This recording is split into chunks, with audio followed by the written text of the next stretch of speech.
Pecinta sepak bola tanah air tak henti-hentinya digembur kabar gembira di tengah momentum timnas yang begitu cemerlang. Di mana terbaru dalam daftar rilis ranking terupdate FIFA, Indonesia kini duduk di posisi 134 setelah naik 8 peringkat dari posisi sebelumnya. Dan dengan prospek menjanjikan ini, perlahan tapi pasti, skuad Garuda terus berkembang meninggalkan rivalnya yang ada di ASEAN. Kemudian dengan kabar akan bertambahnya amunisi baru seperti bergabungnya bintang Premier League Chairo Redwold, di mana bersama dirinya, ritme permainan timnas Indonesia akan lebih terarah karena ditopang oleh deretan gelandang Grade A berlevel Eropa, seperti Redwold, Tom Haye, serta Ivar Jenner. Lantas, seperti apa mengerikannya line-up timnas Indonesia yang membuat mereka perlahan tinggalkan level ASEAN? Berikut ulasan selengkapnya.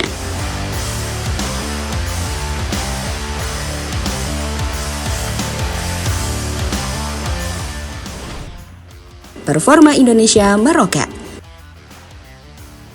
Timnas Garuda membuat lonjakan luar biasa dalam daftar FIFA yang baru saja dirilis, di mana anak asuh Shin Tae-yong terus menggaungkan peningkatan hingga kini berada di peringkat 134 dunia. Dan lebih membanggakannya lagi, di mana bukti bahwa progres itu nyata adanya adalah dengan fakta bahwa Indonesia mengalami lonjakan peringkat tertinggi dalam daftar terupdate itu, setelah mengumpulkan 30,04 poin dan melesat naik 8 strip dibanding posisi sebelumnya. Adapun hasil membanggakan ini terjadi berkat 2 kemenangan yang diperoleh skuad Garuda di 2 leg babak kualifikasi Piala Dunia saat menghadapi Vietnam. Sedangkan di sisi lain, Indonesia yang kini mengoleksi 1.102,7 poin menempati urutan ketiga di zona Asia Tenggara, di bawah Thailand yang berada di posisi 101 dunia, serta Vietnam yang turun hingga 10 strip, dan saat ini menempati di peringkat 115. Lantas yang lebih menariknya lagi, Indonesia kini resmi menyalip sang rival Malaysia yang terjun ke peringkat 138 setelah turun 6 strip karena tak mampu berbuat banyak di 2 laga terakhir menghadapi Oman pada babak kualifikasi Piala Dunia zona Asia.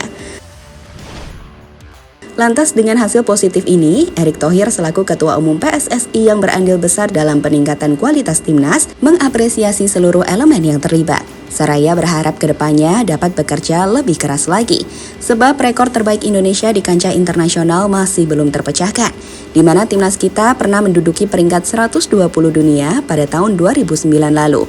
Lantas untuk itu, Erick Thohir pun mengatakan, kami patut bersyukur atas pencapaian ini. Terima kasih kepada semua pihak yang telah mendukung sehingga timnas Indonesia bisa mencapai ini. Semoga ke depan bisa bekerja lebih keras agar kita bisa terus naik peringkat, ujar Ketum PSSI tersebut dikutip dari kompas.com. Faktor kunci meroketnya performa timnas.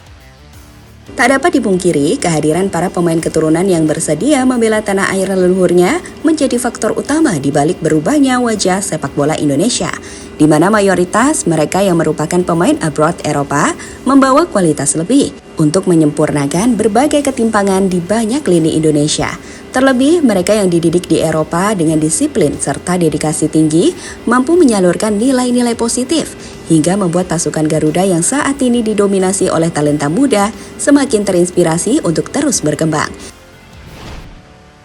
Di sisi lain, dampak positif kehadiran pemain diaspora ini tidak hanya di sesi latihan yang menginspirasi keturunan lokal, namun di dalam pertandingan, kualitas yang mereka hadirkan jelas menyulap permainan Garuda secara instan, seperti saat dengan mudah menekuk Vietnam di kandang mereka, Stadion Maidin.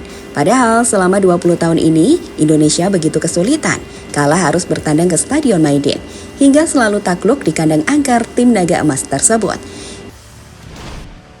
Indonesia bakal makin gila di lini tengah. Setelah terbentuknya lini belakang yang kokoh, di mana pemain dengan kemampuan bertahan yang baik seperti Jay Itzes hingga Justin Hubner menyempurnakan tembok pertahanan Indonesia, pihak federasi serta manajemen tampak belum merasa puas hingga masih terus bergerak mencari pemain keturunan berkualitas dalam rangka menyempurnakan berbagai lini, di mana hal ini terus digenjot agar kekuatan skuad Garuda semakin ideal. Dan terbaru, Chairo Redwold yang bermain di Premier League, liga domestik terbaik dunia, memberi kode keras untuk PSSI agar segera menaturalisasi serta mengamankan jasanya, di mana uniknya gelandang bertahan milik Crystal Palace ini dikabarkan menolak membela Suriname, negara tempat kelahiran ayahnya, agar asa membela Indonesia masih terjaga. Tentu melihat kapasitasnya yang mampu menembus liga terbaik dunia, kualitas pemain keturunan satu ini tidak perlu dipertanyakan lagi. Lantas, dengan tambahan tenaga pemain powerful ini, tentu lini tengah Indonesia pun dijamin semakin menggila, karena diisi oleh talenta grade A berstandar Eropa. Coba bayangkan, bagaimana jadinya jika stok gelandang Indonesia yang ada berkolaborasi dengan bintang Premier League ini? Sebut saja opsi utama di mana trio Redewald, Tom Haye, serta Ivar Jenner akan menjadi pilihan utama Shin Tae-yong ke depannya. Di mana lewat kombinasi trio lini tengah ini, keseimbangan permainan Indonesia akan terjaga, serta terhubung satu sama lain dengan baik. Mulai dari Redewald sebagai gelandang bertahan dengan kualitas serta skill mumpuni yang ia miliki. Pemain ini tentu akan menjadi palang pintu kokoh sebelum lini serang lawan sampai di zona pertahanan Indonesia. Sehingga tugas Choi It-se serta rekan lini belakangnya akan semakin mudah menetralisir serangan dari juru gedor lawan. Sedangkan Tom Haye dengan seluruh visi bermainnya tetap akan menjadi jentral lapangan tengah yang mengatur ritme permainan, serta berperan sebagai penyambung antar lini. Sedangkan untuk Ivar Jenner, pemain muda penuh talenta, tetap menjalankan perannya yang sudah dikenal luas, mampu menjaga kedalaman ruang skuad dengan begitu taktis serta sangat terbuka. Level Indonesia bukan ASEAN lagi. Di tengah baiknya momentum timnas Indonesia saat ini, banyak yang menilai bahwa level skuad Garuda saat ini bukan lagi berada di level Asia Tenggara. Ya, meskipun peringkat kita belum menembus 100 besar, namun dengan prospek menjanjikan serta kedalaman skuad saat ini, timnas Indonesia sudah cocok beradu kuat dengan negara-negara kuat Asia lainnya. Dan menariknya, mantan pelatih Vietnam Philippe Troussier yang dipecat karena gagal membawa skuad naga emas meraih kemenangan dari Indonesia di babak kualifikasi Piala Dunia mengutarakan pengalamannya setelah merasakan langsung bagaimana kuatnya anak asuh Shin Tae-yong saat ini. Di mana dengan kualitas tersebut, Indonesia tak perlu lagi repot-repot ikut di kompetisi ASEAN, seperti AFF atau SEA Games contohnya. Lantas hal ini pun ia ungkap di wawancaranya bersama VN Express, surat kabar Vietnam. Di mana dalam hal itu dirinya membandingkan kebanggaan Vietnam yang mampu memetik sukses di level Asia Tenggara dengan kemajuan drastis Indonesia saat ini. Mungkinkah Vietnam akan kembali ke acara di Asia Tenggara? Kita mungkin sukses di Piala AFF atau SEA Games, tapi kemudian Indonesia atau Thailand tidak akan menggunakan pasukan terkuat mereka. Karena pemain mereka di luar negeri tidak kembali untuk bermain karena turnamen seperti itu bukan milik FIFA. Ujar Troussier melihat banyaknya pemain abroad Indonesia yang kini berkarir di Eropa.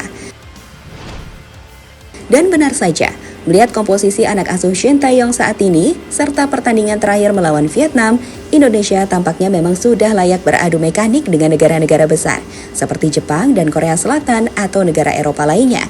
Jadi itulah cerita menarik di balik menanjaknya nilai serta kualitas Indonesia di kancah internasional. Lantas dengan langkah yang terbilang awal ini, PSSI bersama Shin Tae-yong terus membenahi sepak bola tanah air agar makin disegani oleh negara-negara kuat lainnya.